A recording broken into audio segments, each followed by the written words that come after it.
പങ്കാളിത്തം വഹിച്ച ധാരാളം ആളുകളെ ഈ ഒരു സന്ദർഭത്തിൽ മനസ്സിൽ ഓർമ്മിക്കുകയും അവർക്ക് വേണ്ടി പ്രാർത്ഥിക്കുകയും ചെയ്യുകയാണ്. ഈ സ്ഥാപനം യഥാർത്ഥത്തിൽ നിങ്ങളുടേതാണ് എന്നത് എൻ്റെ മുമ്പിലിരിക്കുന്ന ഓരോ രക്ഷകർത്താക്കളുമാണ്. നമ്മളുടെ ഈ സ്ഥാപനം എങ്ങനെ പോകണം എന്ന് തീരുമാനിക്കുന്നത് നമ്മൾ ഒത്തൊരുമിച്ചാണ്. നിങ്ങൾക്കറിയാം, നമ്മുടെ മക്കൾ അവരുടെ പകൽ വീട് എന്ന് പറയുന്നത് ഈ സ്ഥാപനമാണ്.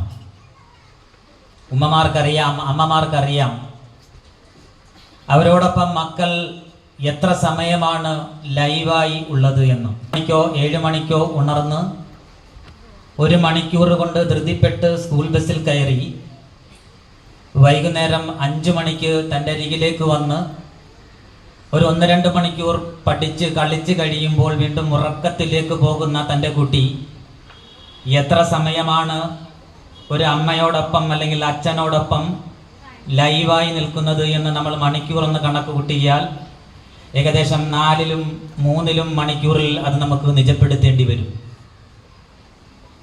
ഇനി നിങ്ങളുടെ മക്കളെ പറഞ്ഞയക്കുന്ന ഈ പകൽ വീട്ടിൽ എത്ര സമയം അവർ ലൈവായിരിക്കുന്നു എന്നൊന്ന് പരിശോധിക്കണം. 9 മണിക്ക് ഈ ഗേറ്റ് കടന്ന് ഒരു കുട്ടി ഈ ക്യാമ്പസിലേക്ക് പ്രവേശിച്ചാൽ വൈകുന്നേരം 4 മണിക്കോ 4:30ക്കോ 5 മണി വരെയോ നിങ്ങളുടെ മക്കൾ ഈ അധ്യാപകരുടെ കൈകളിലാണ് ജീവനോടെ ലൈവായി ഉള്ളത്. ഏകദേശം 7 മുതൽ 9 മണിക്കൂറാണ് ഒരു അധ്യാപകന്റെ കയ്യിൽ നിങ്ങളുടെ മക്കൾ ഉണ്ടായിരിക്കുക. അപ്പോൾ ഒരു ദിവസം നിങ്ങളുടെ കയ്യിലുള്ളതിനേക്കാൾ കൂടുതൽ സമയം നിങ്ങളുടെ മക്കളുള്ളത് ഈ സ്കൂളിലെ അധ്യാപകരുടെ കയ്യിലാണ് എന്ന ഒരു ബോധം രക്ഷകർത്താക്കൾക്ക് ഉണ്ടാവേണ്ടതുണ്ട്. ഞാൻ ധാരാളം കുട്ടികളുമായി ബന്ധപ്പെട്ടതും രക്ഷകർത്താക്കളുമായി ബന്ധപ്പെട്ടതും അനുഭവങ്ങൾ എനിക്കിവിടെ പങ്കുവെക്കുവാനുണ്ട്. അതെല്ലാം ഈ സമയപരിധിക്കുള്ളിൽ പറയുക സാധ്യമല്ല. പക്ഷേ ഒരിക്കലും മറക്കാത്ത, എന്നും ഓർമ്മയിൽ നിൽക്കുന്ന ഒരു കാര്യം പറഞ്ഞ് ഞാൻ അവസാനിപ്പിക്കാമെന്നാണ് വിചാരിക്കുന്നത്.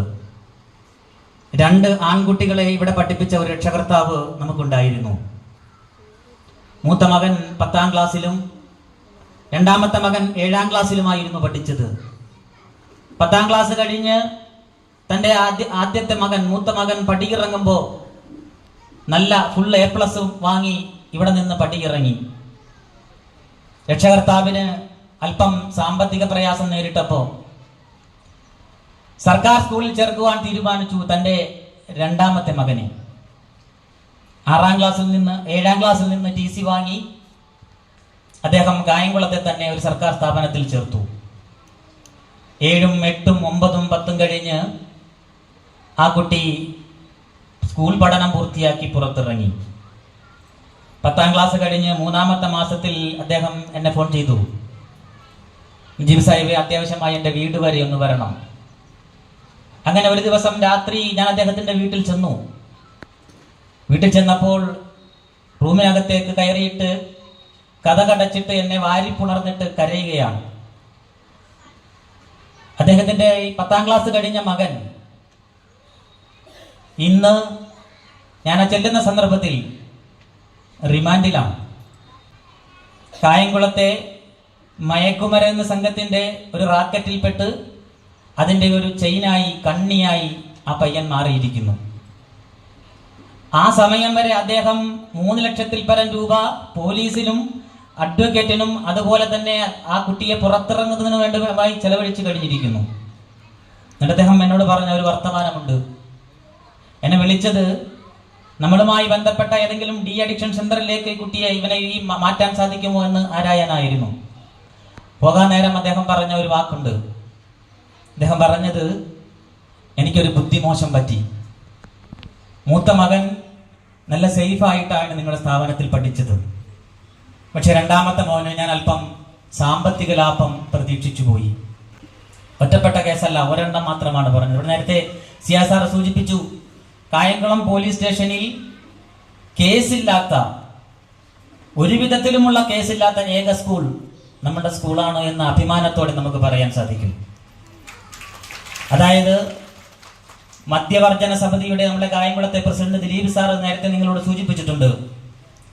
അവര് കൂടിയ അവരുടെ ജില്ലാ സമിതിയിലും സംസ്ഥാന സമിതിയിലും നമ്മുടെ സ്കൂള് ചർച്ച ചെയ്യപ്പെട്ടിട്ടുണ്ട് എന്നതാണ്.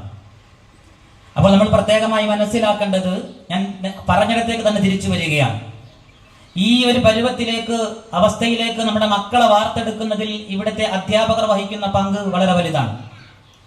അതുകൊണ്ട് ആ അധ്യാപകരെ ആദരിക്കുകയും അവരോട് വർത്തമാനം പറയുമ്പോൾ ആ ആദരവ് നിലനിർത്തുകയും ഒക്കെ തന്നെ വേണ്ടതുണ്ട്.